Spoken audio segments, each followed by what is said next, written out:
You know, I love this idea of radical openness, the free exchange of information, the free flow of ideas, creating spaces in which ideas can have sex, as Matt Ridley talks about. And this is huge because it turns out that ideas are just as real as the neurons they inhabit, as James Gleick tells us. You know, a new kingdom rises above the biosphere. Denizens of this kingdom are ideas, because ideas have retained some of the properties of organisms, it turns out. They leap from brain to brain. They compete for the limited resources of our attention. They have infectivity. They have spreading power.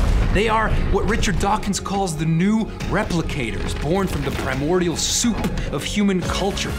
Their vector of transmission is language and electronic communications. And though ideas are not made of nucleic acid, they have achieved more evolutionary change, and at a rate that leaves the old gene panting far behind. You know, Ray Kurzweil says our ability to create virtual models in our heads, combined with our modest-looking thumbs, was sufficient to usher in the secondary force of evolution called technology. And it will continue until the entire universe is at our fingertips. This is unbelievable stuff. It speaks to the telescopic nature of evolutionary change. More change in the last 100 years than in the last billion years.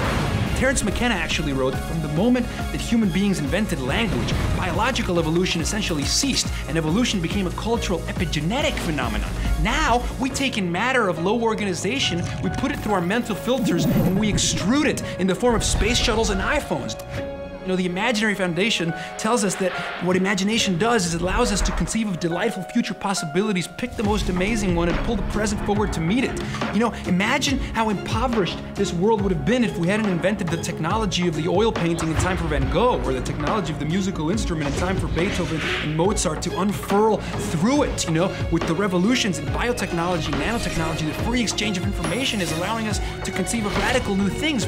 Freeman Dyson says in the future, new generation of artists will be writing genomes with the fluency that Blake and Byron wrote verses. What is great in man, said Nietzsche, is that he is a bridge and not an end.